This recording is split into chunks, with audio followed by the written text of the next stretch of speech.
মা বাবার সাথে ইহসান করতে আল্লাহ তাআলা বলেছেন, ইনসাফ করার কথা বলে না। এই দুনিয়ার সন্তানেরা মা বাবার সাথে সকল পৃথিবীর মানুষের সাথে ইনসাফ করে, কিন্তু ইহসান করে না। কথা বলেন ঠিক কিনা? একটু বুঝাইলেই বুঝবেন। ভাইরা আমার, আপনার মা আপনার বাবা যেদিন আপনি এই পৃথিবীতে এসেছিলেন, আপনার মা আপনার বাবা আপনার জন্য সর্বোচ্চ ত্যাগী। কথা বলেন ঠিক কিনা? আপনার মার রেহেমের ভিতরে যখন আসলেন, কয়েক মাস যাওয়ার পর মার খাইতে পারে না, মা সব কিছু গন্ধ লাগে, না খায় রোজা রাখার মতো দিন পার করেছে। কথা বলেন ঠিক কিনা? ভাইরা আমার, 6 মাস 7 মাস দেওয়ার পর ওই মা, তখন আপনি একটা জীবিত মানুষ, আপনি মার রেহেমে ছিলেন। মা একটা জীবিত মানুষ, একটা জীবিত মানুষ আর একটি জীবিত মানুষকে নিয়ে হাঁটা চলা করেছে। কথা বলেন ঠিক কিনা? আপনার ব্যাগের ভিতরে যদি 5-10 কেজি ওজনের একটা কিছু দিয়ে যদি পিঠের ভিতরে ঝুলায় দেওয়া হয়, আপনি 1 ঘন্টা 2 ঘন্টা সারাদিন চলার পরে ক্লান্ত হয়ে যাবেন। তখন বলতে থাকবেন, এই ব্যাগ নিয়ে চলা আমার সম্ভব না। কথা বলেন ঠিক কিনা? কিন্তু বাবা, আপনার মা আপনাকে নিয়ে তিল তিল করে যতই দিন গেছে বড় হয়েছেন, এরকম লাস্টে যাইতে যাইতে ডাক্তারি পরামর্শ, ওখানে বিভিন্ন পানি এবং বিভিন্ন ময়লা সহকারে একটা বাচ্চার ওজন যায় দাঁড়ায় 6 থেকে 7 কেজি 8 কেজি ওজন। এই 8 কেজি ওজনের জিনিসটা নিয়ে একটি মা 3 মাস 4 মাস কষ্ট করলো। ওই মা যেই কষ্ট করলো, আপনি কি আপনার মাকে কখনো কান্দে নিয়ে এরকম কষ্ট করেছেন কিনা? আপনি কি কখনো বলেছেন, মা তুমি আমাকে কত কষ্ট করেছো, পেটের ভিতরে নিয়েছো, 2-3 বছর কুলের ভিতরে নিয়ে বড় করেছো, ও মা তুমি এখন বার্ধক্যে গিয়েছো, তোমাকে আমি এখন মাথায় নিয়ে তোমাকে হাঁটবো, এরকম কি কখনো করেছেন? করেন নাই। তার মানে ইনসাফ আপনি করতে পারেন নাই, ইনসাফ আপনি করতে পারেন নাই। ভাইরা আমার, যেই বাবা জন্ম দেওয়ার পর, যেই বাবা আপনাকে কুলে পিঠে করে আপনাকে মানুষ করেছে, রাস্তা দিয়ে হাঁটতেছেন, বাবার সাথে যাইতেছে, ছোট যখন ছিলেন, হঠাৎ আপনি বলতেছেন, বাবা আর হাঁটতে পারি না। তখন আপনার বাবা আপনাকে কাঁধের মধ্যে নিয়ে হাঁটছে, ওজন লাগছে, কিন্তু মনের ভিতরে কখনো কষ্ট লাগে নাই। কথা বলেন ঠিক কিনা? এরকম বছরের পর বছর হাঁটলো, কখনো কোনো কষ্ট লাগলো না। কিন্তু বৃদ্ধ বাবা আপনাকে বলেছে, বাবারে আমারে ধইরা ধইরা একটু বাজারে লয়ে যা, আমি চোখে দেখি না। সন্তান তখন বলে, আমার সময় নাই, তুমি পারলে যাও, না পারলে ঘরে বসে থাকো। কথা বলেন ঠিক কিনা? আবার যখন বলেছে, তখন বলতেছে, খায় কাজ নাই, বারবার কেন বাজার যাইতে হইব, শরীরে শক্তি নাই, ঘরে শুয়ে থাকো। এরকম কথা বলেছেন কিনা? এরকম অনেকেই বলে। কিন্তু আপনার সন্তান যখন আপনি ছোট ছিলেন, একবারের জায়গায় একটা কথা 10 বার বলেছেন। কখনো আপনার সন্তান 10 বার বলেছে, আপনি বিরক্ত হন নাই। আবার আপনি যখন 10 বার বলেছেন, আপনার বাবা কখনো বিরক্ত হয় নাই। কথা বলেন ঠিক কিনা? सबसे गुंबद वाले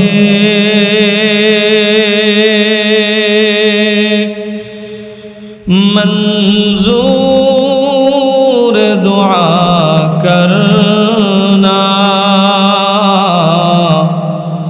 जब वक्त नेज़ा आए दीदार आता करना। سبز گنبد والے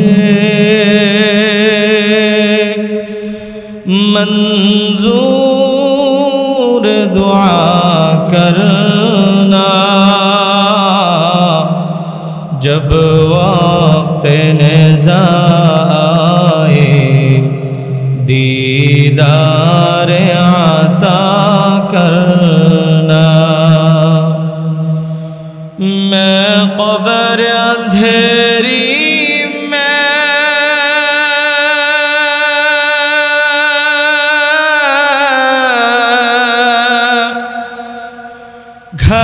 گھبراؤں گا جب تنہا میں قبر اندھیری میں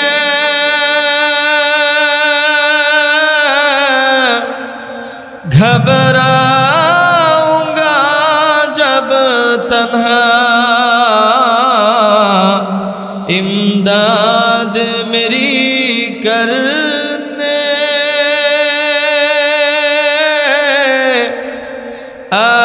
جانا رسول اللہ امداد میری کرنے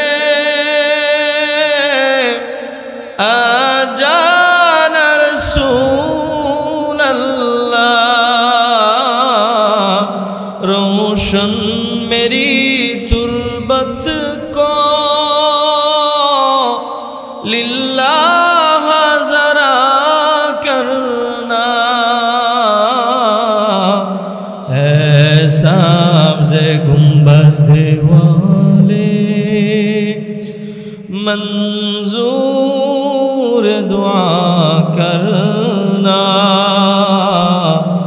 جب وقت نزا آئے دیدار عطا کرنا مجرم ہو جہاں گھر کا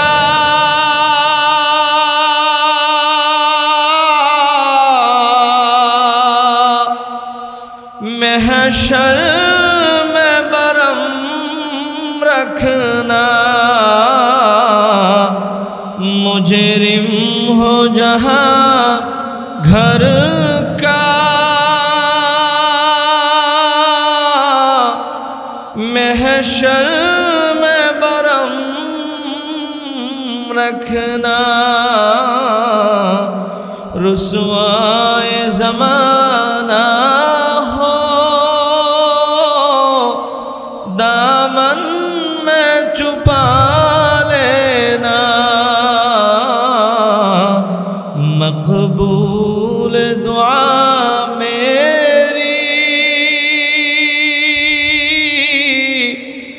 منظور خدا کرنا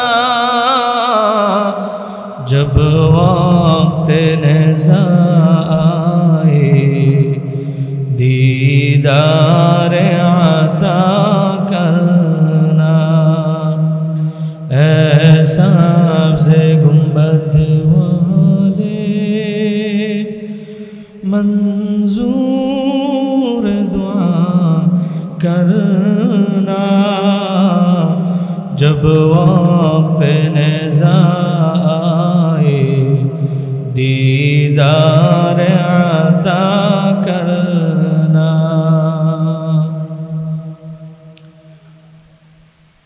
মেহের উন্নিসা দারুস সুন্নাহ মাদ্রাসার উদ্যোগে ইসলাহী মহাসম্মেলন উক্ত মহাসম্মেলনের সম্মানিত সভাপতি প্রধান অতিথি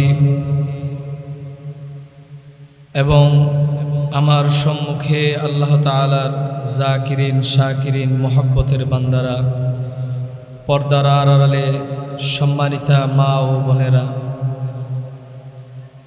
আসুন সর্বপ্রথম সেই মহান রবের দরবারে শুকরিয়া আদায় করছি যে মহান মালিক আমাদেরকে জুমার দিনে ইসলাহী বরকতিপূর্ণ একটি মজলিসে তার দিনের কিছু কথা বলা এবং শোনার মতন আল্লাহ তাআলা সুযোগ করে দিয়েছেন, সেই মহান রবের দরবারে শুকরিয়া আদায় করে বলে আলহামদুলিল্লাহ।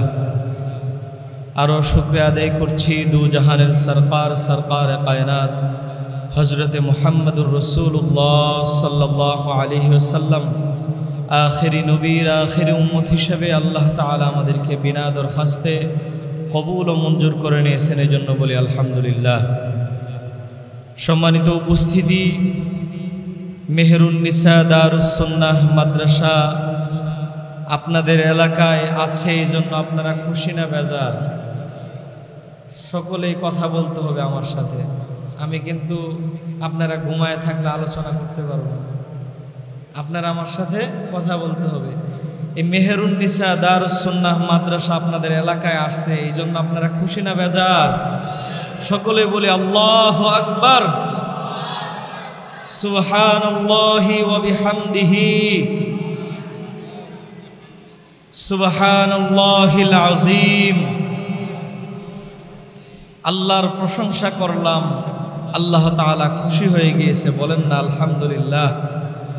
আমাদের এই মেহেরুন্নিসা দারুস সুন্নাহ মাদ্রাসা, এই প্রতিষ্ঠানকে আল্লাহ তাআলা কিয়ামতের আগ পর্যন্ত দিন বদিন তারাক্কি দান করেন, উন্নতি দান করেন, সকলে বলেন আমিন। এই মাদ্রাসার যিনি মুহতামিম হযরত মাওলানা মুফতি ইব্রাহিম সিরাজি হাফিজাহুল্লাহ, অত্যন্ত মহব্বতের একজন মানুষ, যিনি উলামায়ে কেরামদেরকে ভালোবাসেন, উলামায়ে কেরামদের সাথে সবসময় চলাফেরা করেন এবং যোগ্যমানের একজন আলেমে দ্বীন। আল্লাহ তাআলা ওনার এই মেহনতের কারণে অল্প দিনের ভিতরে মাদ্রাসার মূল চেঞ্জ হয়ে গিয়েছে, শিক্ষার মান অনেক উন্নত হয়ে গিয়েছে। পাশাপাশি মাদ্রাসার যারা কর্তৃপক্ষ যারা আছেন, মুতাওয়াল্লি, মাদ্রাসার সভাপতি, ওনারাও ওনাদের প্রচেষ্টা মেহনতের কারণে মাদ্রাসা আলহামদুলিল্লাহ আমাদের 22 নং ওয়ার্ডে সুনামধন্য একটি প্রতিষ্ঠান হয়ে উঠেছে, বলেন না আলহামদুলিল্লাহ। আমরা এলাকাবাসী যারা আছি, ইসহাক মাতাব্বর সাহেব সহকারে যারা আছি, সকলেই যদি আরেকটু সুদৃষ্টি দেই, আরেকটু সহযোগিতা করি, আশা করি মান আরও উন্নয়ন হবে এবং আমরা এতটুকু আশাবাদী এই মাদ্রাসাটি আমাদের 22 নং ওয়ার্ডের মধ্যে একটি মডেল মাদ্রাসা হিসাবে ইনশাআল্লাহ আমরা এটা উপহার দিতে পারবো, নাকি বলেন ইনশাআল্লাহ? আল্লাহ তাআলা বড় মডেল মাদ্রাসা হিসেবে এই মেহেরুন্নিসা দারুস সুন্নাহ মাদ্রাসাকে অগ্রসর করে নেওয়ার জন্য এই মাদ্রাসার যারা দায়িত্বশীল, যারা অভিভাবক এবং যিনি মুহতামিম সাহেব, আল্লাহ তাআলা সকলকে সামনের দিকে অগ্রসর করার মতো তৌফিক দান করেন, সকলে বলেন আমিন। তো সম্মানিত উপস্থিতি, আমি আলোচনার শুরুতেই আল্লাহ তাআলার কালামুল্লাহ হাকিম থেকে একটি আয়াত তেলাওয়াত করেছি, সূরা বানী ইসরাঈলের 22 নং আয়াত তেলাওয়াত করেছি এবং নবীজির অসংখ্য হাদিস থেকে একখানা হাদিস তেলাওয়াত করেছি। তো আল্লাহ তাআলা এই আয়াত এবং হাদিসের উপরে এমন কিছু গুরুত্বপূর্ণ কথা আমার জবান দিয়ে বের করে দিক সর্বপ্রথম আমি, এরপর আপনাদের সকলের জন্য আল্লাহ তাআলা হেদায়েতের একটি ব্যবস্থা করে দেন, সকলে বলেন আমিন। তো সম্মানিত উপস্থিতি, আল্লাহ তাআলা এই আয়াতের ভিতরে বাহিরের মুকাদ্দিমা বা ভূমিকা রাখব না, যেহেতু সময় অল্প, তো এই জন্য সরাসরি আলোচনায় চলে যাব। আলোচনায় চলে যাওয়ার আগে এলাকাবাসীকে দৃষ্টি আকর্ষণ করব, এত সুন্দর একটি বরকতিপূর্ণ মহতি মাহফিল, আপনারা এদিক সেদিক ঘরের ভিতরে যারা বসে আছেন, মনে মনে ভাবতেছেন জুমার সময় চলে গেলেই তো হবে, এরকম যারা ভাবতেছেন, আপনারা কিন্তু অনেক বড় একটা বরকত থেকে বঞ্চিত হয়ে যাচ্ছেন।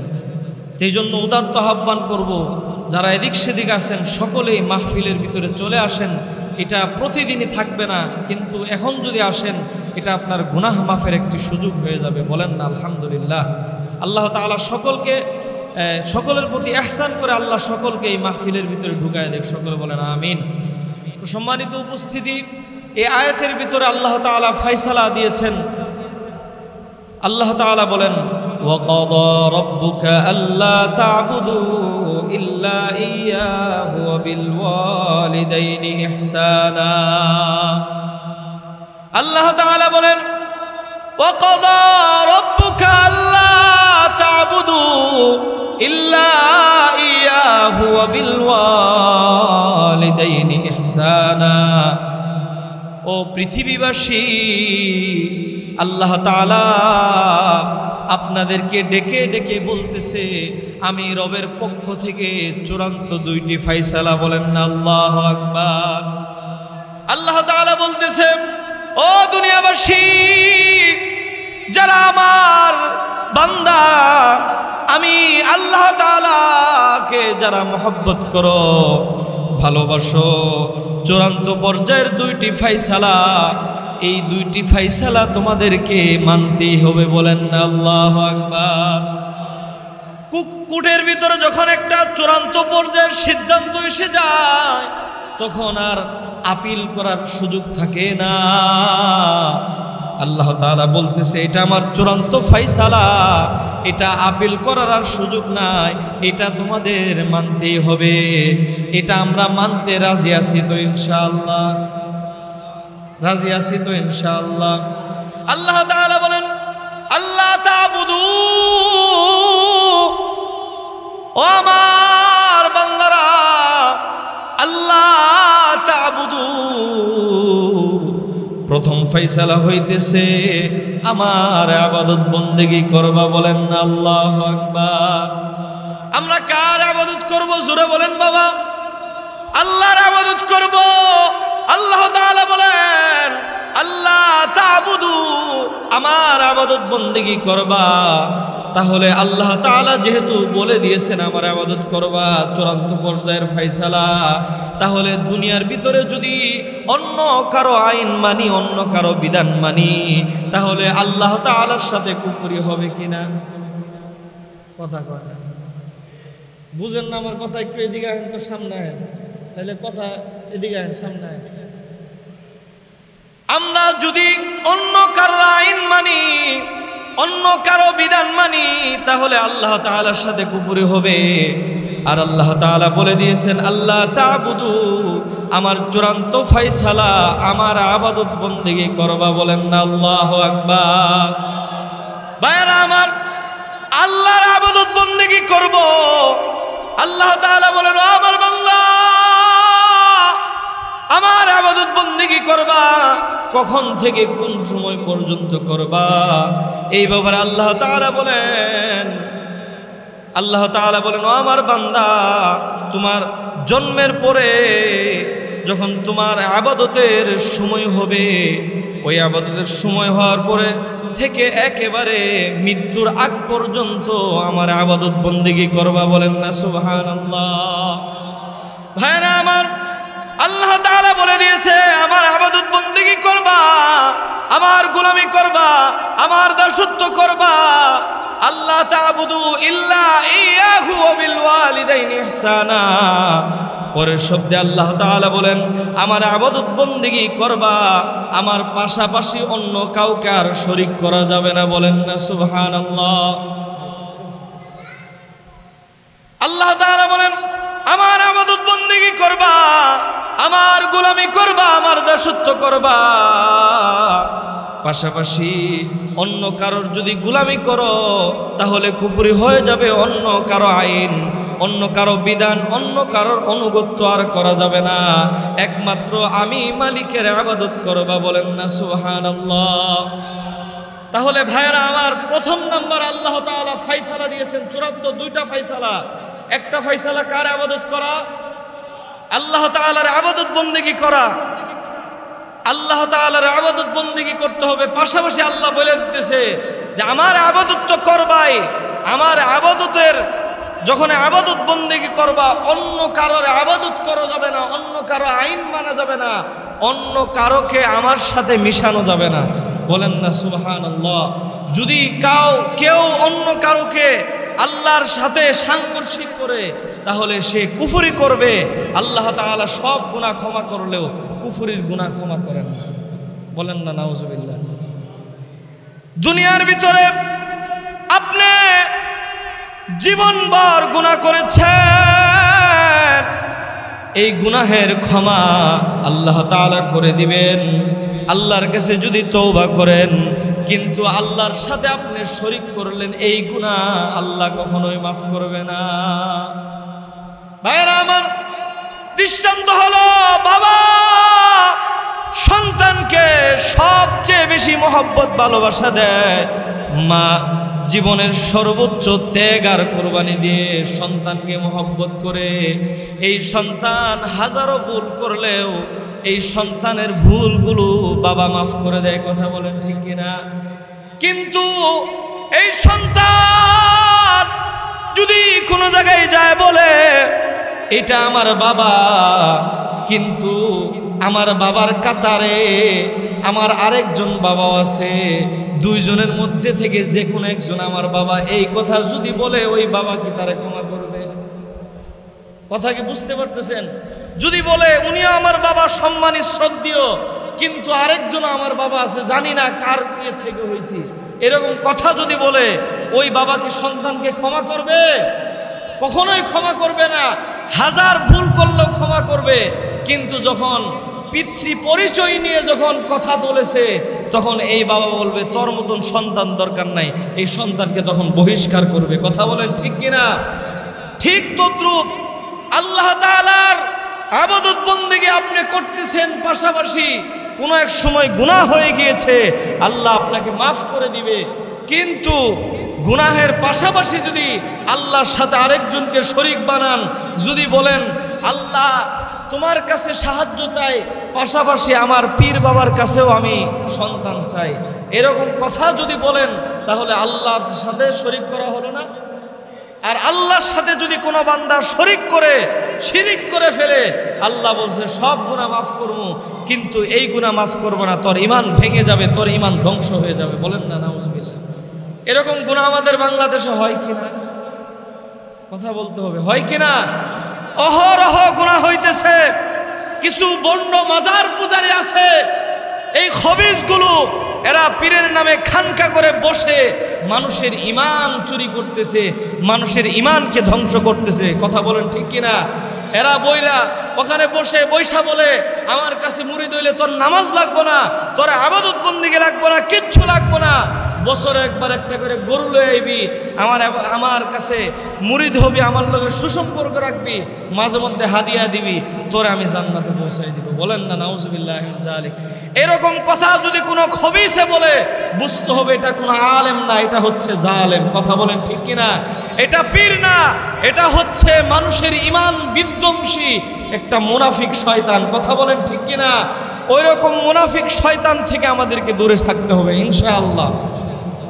ভাইরা আমার, এরপরে আল্লাহ তাআলা বলেন ওয়াবিল ওয়ালিদাইনি ইহসানা, আমার ইবাদত বন্দেগী করবা, পাশাপাশি যেই মানুষ দুইটা তোমার জীবনের সর্বোচ্চ থেকে ওই মানুষ দুইটার খেদমত করবা, ইহসান সুন্দর আচরণ করবা। ওই মানুষ দুইটা কে বলেন তো?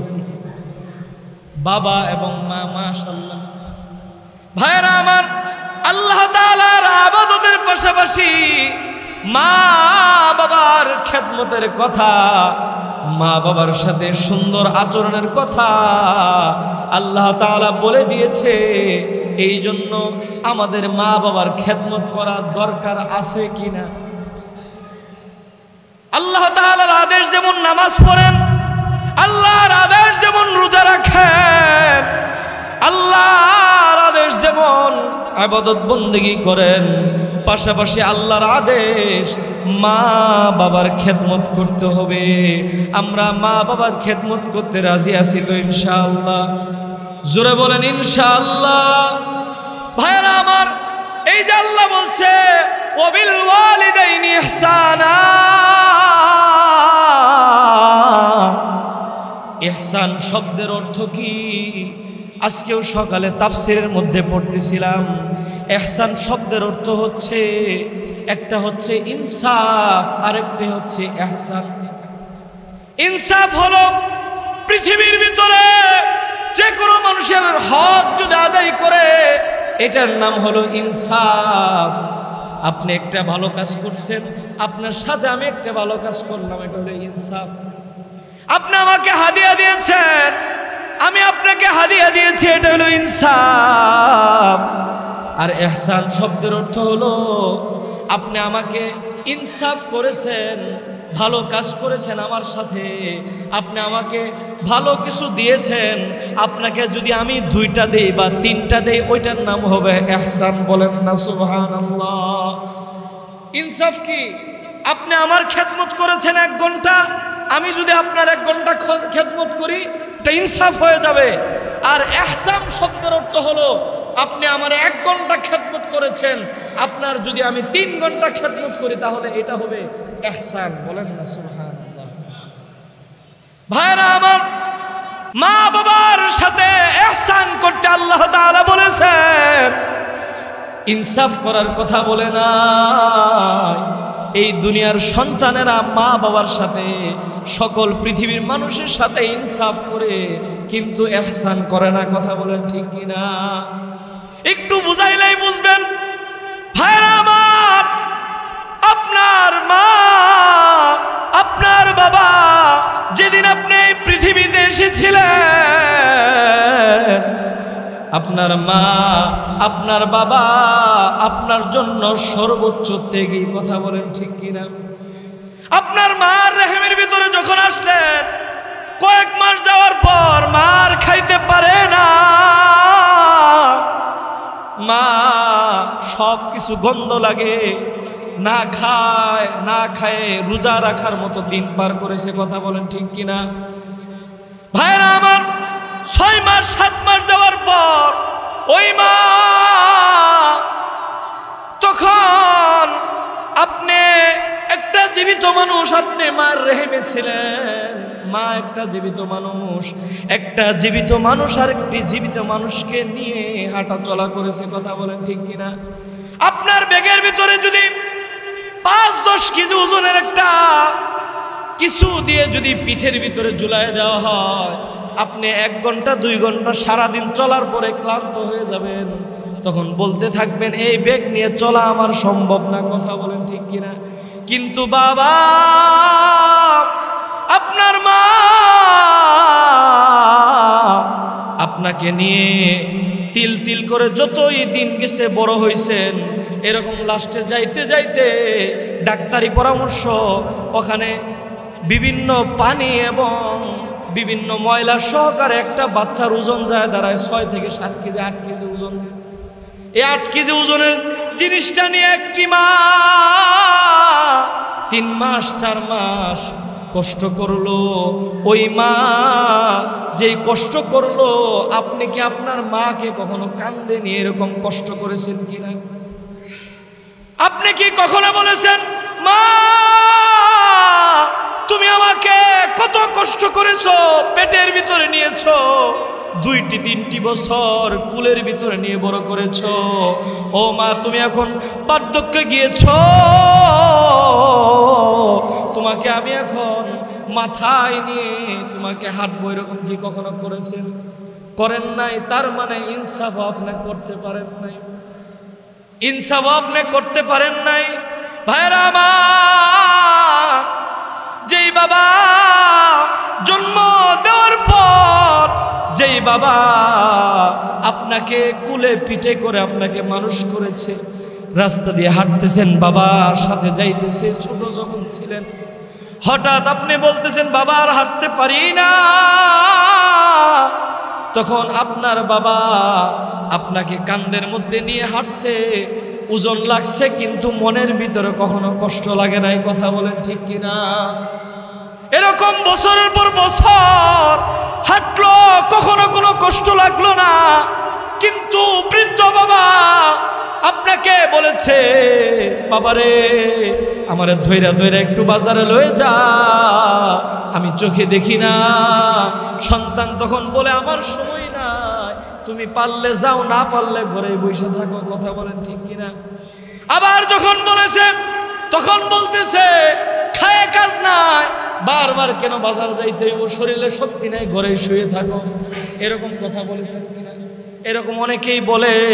কিন্তু আপনার সন্তান যখন আপনি ছোট ছিলেন, একবারের জায়গায় একটা কথা 10 বার বলেছেন, কখনো আপনার সন্তান 10 বার বলেছে, আপনি বিরক্ত হন নাই। আবার আপনি যখন 10 বার বলেছেন, আপনার বাবা কখনো বিরক্ত হয় নাই। কথা বলেন ঠিক কিনা? একটা কথা একবার বলেছেন, বলার পরে বাবা বলছে, বাবা এটা ফ্যান। তখন আবার জিজ্ঞাসা করছে, বাবা এটা ঘুরে কেন? কয় বলতেছে এটা দিয়ে বাতাস হয়। আবার বলতেছে কেল লেগে ঘুরে। আবার কয় বাতাস হয়। আবার জিজ্ঞাসা করে এটা দিয়ে কি হইব। এরকম করে 100 বার জিজ্ঞাসা করে, তখনও কোনো খারাপ আচরণ করে না। সুন্দর ভাষায় বলে, আব্বু এটা ফ্যান ঘুরলে বাতাস লাগে, মানুষের জন্য আরামদায়ক হয়। কথা বলেন ঠিক কিনা? কিন্তু আপনার বৃদ্ধ মা, বৃদ্ধ বাবা ছোট বাচ্চার ন্যায় হয়ে গিয়েছে। তাদের অনেক কিছু মনে থাকে না। ছোট বাচ্চা যেরকম বারবার কথা বলে, তারাও বারবার কথা বলে। তো দেখা যায় আপনি তখন বিরক্ত হয়ে যান, ঠিক কিনা? বারবার কথা বললে বিরক্ত হয়ে যায়। কিন্তু আল্লাহ বলছে, ও সন্তান, ওয়াবিল ওয়ালিদাইনি ইহসানা, ও সন্তান, তোমার মার সাথে তুমি ইহসান করো।